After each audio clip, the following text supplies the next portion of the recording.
What is up, my mates of YouTube? My name is Aussie Marcel, and in today's video we've got the top 5 masculine fragrances you may not have tried yet. So if that sounds good to you, let's get into the video.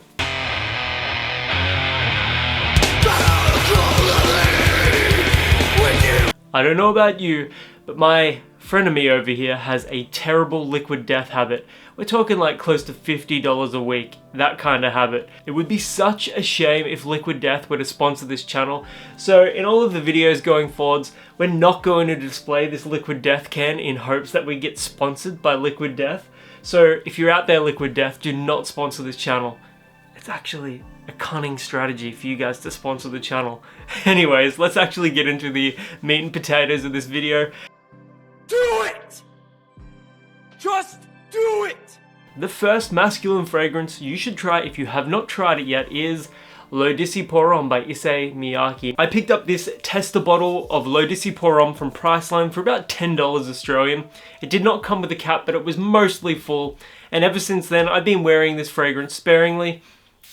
I'll just spray it on this tester strip.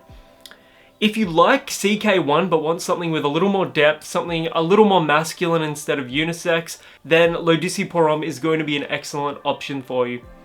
It's fresh, it's got this really unique tart yuzu note. It's a Japanese citrus fruit. This comes across to my nose very much in the style of CK1 or CK All, even CKB, but it is a much nicer, smoother, more masculine fragrance. That yuzu note is incredible.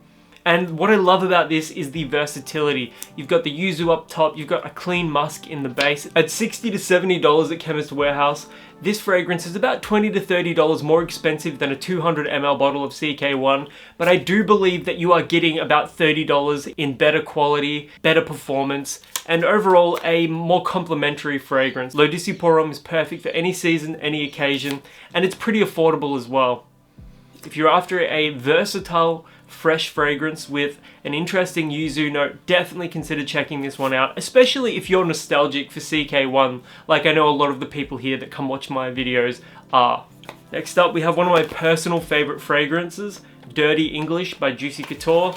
I am on team bring out an eau de parfum or a parfum version of this fragrance. It's one of the most masculine fragrances on the market. The only problem is the performance. $60 I got this bottle for on eBay, and it is leathery, woody, boozy. It's to die for. Truly, it is to die for. It is my favorite winter scent, but the problem is it's a big chunky bottle and I have to take this with me wherever I go to reapply it. You will not find a nicer smelling fragrance. It's got this kind of sleazy quality to it, but I think that works in its favor. Really, you have to try this one to believe how good it actually smells. If you're after an introductory oud scent, where the oud note is more of a complementing factor here, definitely check out Dirty English.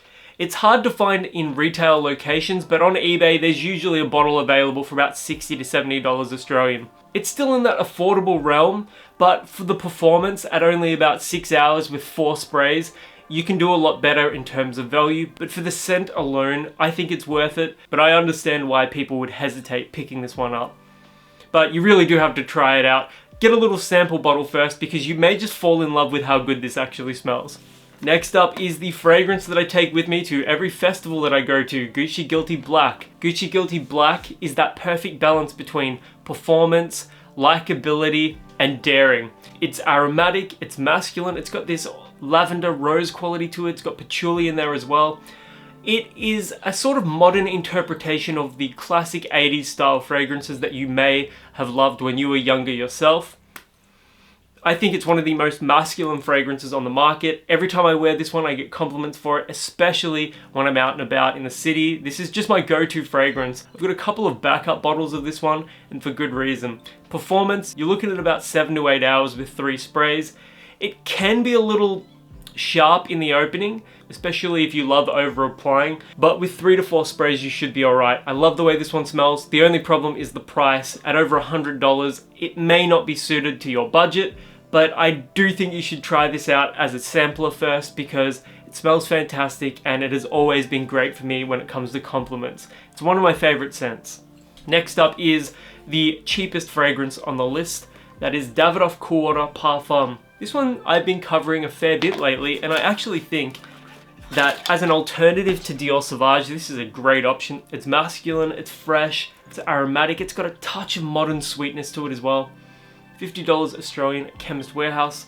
I will just spray this one on a tester strip.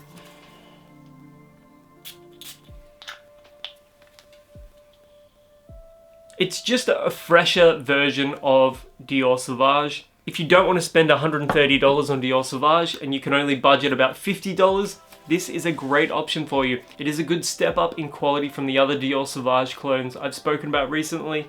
Tobacco Craftsman, Whiskey Black Op, Selvain, that terrible $5 bottle of Selvain. It's even got an awful name. In terms of performance, affordability, and compliments, you can't really beat $50 for 125 ml of just a great smelling fragrance. Definitely check this one out. If you're skeptical of how strong and sharp Dior Sauvage is, you want something a little fresher, something that's going to be a little more tasteful, especially if you work in like an office environment or something like that, this may appeal to you because it's a little softer than Dior Sauvage. That's a very strong fragrance, but this one still performs just as well as Sauvage does. I think Cool Water Parfum is absolutely worth checking out. And finally, we have my fragrance of the day, Bulgari Man in Black. This one actually has the notes on it. Oriental, amber, floral, amber, rum, tuberose, leather accord, benzoin, tonka bean. This, to my nose, smells like a better performing, more masculine version of Spice Bomb. Spice Bomb is actually pretty popular with women as well. They don't just wear the flower bomb. This one is a more masculine interpretation of that Spice Bomb style of fragrance. It's got a little bit of tobacco here. It's very strong though. The leather is strong, the rum is strong. Smoky, boozy, leathery. It performs about 3 times longer than Spice Bomb. Spice Bomb only lasts about 7 hours on my skin. This one is an all-day scent easily. You only need about 2 sprays with this one. Although I have noticed that Man in Black is getting harder to find. I think for about the $100 price point, it still comes in cheaper than Spice Bomb, and I think it's a much better fragrance. More masculine too. If you like that tobacco, spicy, wintry vibe when it comes to your fragrances, I think you cannot go wrong with Man in Black. It is a beast of a scent. Anyways, I'm curious to know what you think some of the more underrated, less spoken about masculine fragrances are. Let us know in the comments below. I love the community here. I love the positivity. It makes my day every time I go into that comment section and I see suggestions, people being positive. I just love it. And Liquid Death, do not sponsor my channel. Just kidding, please sponsor the channel. Anyways, my name is Aussie Marcel, and until the next video, I will catch you guys around.